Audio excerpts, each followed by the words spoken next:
particle of mass 2 kg slides down from rest on a smooth inclined plane from a point B at a height of 20 meter.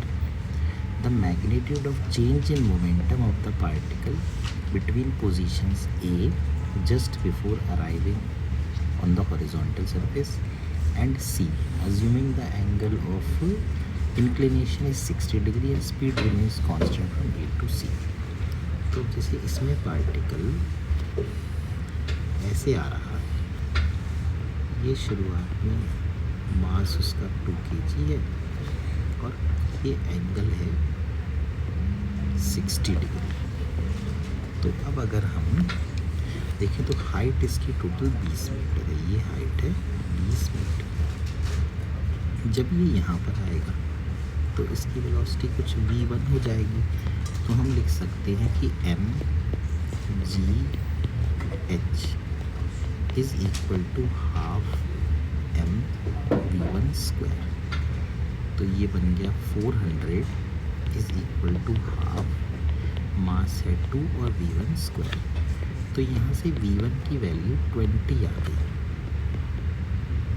उसके बाद में ये particle इस तरफ गया और यहाँ पर भी उसकी वेलोसिटी ऑब्वियसली 20 ही होगी।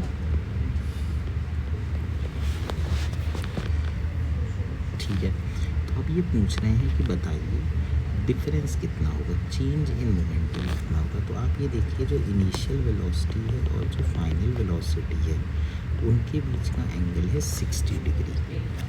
तो जो डिफरेंस होना चाहिए, डिफरेंस अगर मान लीजिए